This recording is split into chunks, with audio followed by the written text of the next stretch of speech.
नमस्कार। आज हम एक बहुत ही चर्चित किताब पर बात करने वाले हैं, रॉबर्ट कियोसाकी की रिच डैड पुअर डैड। हाँ, ये किताब काफी लोगों के लिए पैसे को देखने का नजरिया बदल देती है। बिल्कुल। हमने इसकी समीक्षाएं देखी हैं और जो मुख्य बातें हैं उनको समझने की कोशिश करेंगे। मुद्दा यही है कि हमारी जो पारंपरिक पढ़ाई है वो शायद हमें नौकरी के लिए तो तैयार करती है, लेकिन पैसे को संभालने या बढ़ाने के लिए नहीं। वित्तीय स्वतंत्रता वो एक अलग चीज है। सही।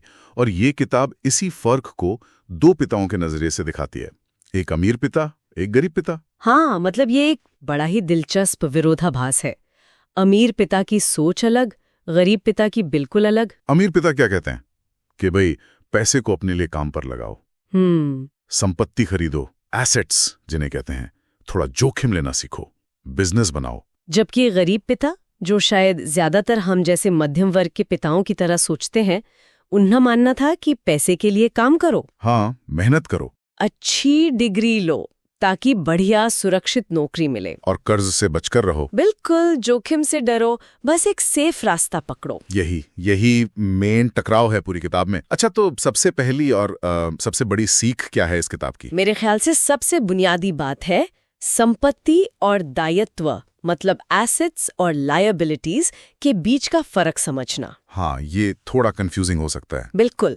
किताब कहती है कि अमीर लोग संपत्ति जमा करते हैं, जबकि गरीब और मध्यम वर्ग के लोग अक्सर दायित्वों को ही संपत्ति समझ बैठते हैं। जैसे कोई उदाहरण? सबसे आम उदाहरण है कार का। मान लीजिए किसी ने महंगी कार ली ईएमआई पर। हाँ, तो हर महीने जेब से पैसा जा रहा है, उसकी वैल्यू भी कम हो रही है। तो किताब के हिसाब से ये एक दायित्व है, संपत्ति नहीं। संपत्ति वो है जो आपकी जेब में पैसा डाले। अच्छा, ये तो सोचने वाली बात है। तो मतलब आपका पैसा आपके लिए काम करे। एग्जैक्टली, ये दूसरी बड़ी सीख है। सिर्फ पैसे के लिए काम मत करते रहो, ऐसा सिस्टम बनाओ कि पैसा आपके लिए कमाए। इसके लिए तो फिर सिर्फ कॉलेज की डिग्री काम नहीं आएगी ना? नहीं, बिल्कुल नहीं।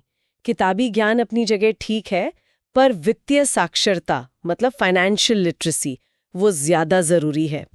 जैसे बजट कैसे बनाएं, निवेश क्या होता है, टैक्स कैसे काम करते हैं, बाजार को समझना, ये सब सीखना होगा। किताब तो ये भी कहती है कि शुरुआती नौकरी पैसे के लिए कम, सीखने के लिए ज्यादा करो, अनुभव लो, पर लक्ष्य अपना बिजनेस या निवेश कर रखो। बिल्कुल। एक और बात जो मुझे दिलचस्प लगी वो है डर और लालच वाली। हाँ, ये मनोवैज्ञानिक पहलू बहुत अहम है। कई लोग नौकरी इसलिए नहीं छोड़ पाते या जोखिम इसलिए नहीं लेते क्योंकि उन्हें पैसा खोने का डर होता है। सही कहा। और जब थोड़ा पैसा आता है तो लालच में आकर गलत फैसले कर लेते हैं। अमीर लोग या अमीर सोच वाले लोग इस डर और लालच को समझते हैं और इसे कंट्रोल करते हैं। मतलब भावनाओं से ऊपर उठकर फैसले लेते हैं। हाँ, जानकारी और विश्लेषण के आधार पर। यही फर्क है। किताब की भाषा कैसी है? समझने में आसान है? हाँ, भाषा बहुत सरल है, रोजमर्रा की जिंदगी के उदाहरण है। इसी वजह से ये इतनी पॉपुलर हुई, लोगों को मोटिवेट करती है। ये वित्तीय साक्षरता की नींव रखने में मदद करती है, सोच बदलने पर मजबूर करती है। लेकिन क्या इसकी कुछ कमियां भी हैं? हाँ, कुछ आलोचनाएं भी होती हैं, जैसे कुछ सलाहें थोड़ी ज्यादा सामान्य लगती हैं या शायद हर देश जैसे भारत के माहौल में पूरी तरह लागू ना हो। अच्छा। और कभी-कभी ऐसा लगता है कि ये सिर्फ बिजनेस या अपना काम करने कोई सफलता का एकमात्र रास्ता मानती है, जो शायद सबके लिए सही ना हो। तो फिर किन लोगों को ये किताब पढ़नी चाहिए? कौन इससे ज्यादा फायदा उठा सकता है? देखिए, मेरे हिसाब से तो ये स्टूडेंट्स के लिए जो अभी करियर शुरू कर रहे हैं उनके लिए बहुत अच्छी है। हाँ। जो लोग नौकरी कर रहे हैं लेकिन अपनी आर्थिक स्थिति सुधारना चाहते हैं, या जो अपना कुछ शुरू करने की सोच रहे हैं। मतलब हर वो इंसान जो पैसे को लेकर अपनी समझ बेहतर करना चाहता है। पुअर डैड असल में पैसे को लेकर माइंडसेट बदलने वाली किताब है। हाँ, ये सिखाती है कि अमीर लोग कैसे सोचते हैं और कैसे उस सोच को अपनाकर कोई भी अपना वित्तीय जीवन बेहतर बना सकता है। बिल्कुल। इस पूरी बातचीत के बाद एक सवाल शायद सोचने लायक है हम सबके लिए। हमारे जीवन में असली संपत्ति क्या है? क्या वो सिर्फ पैसा है?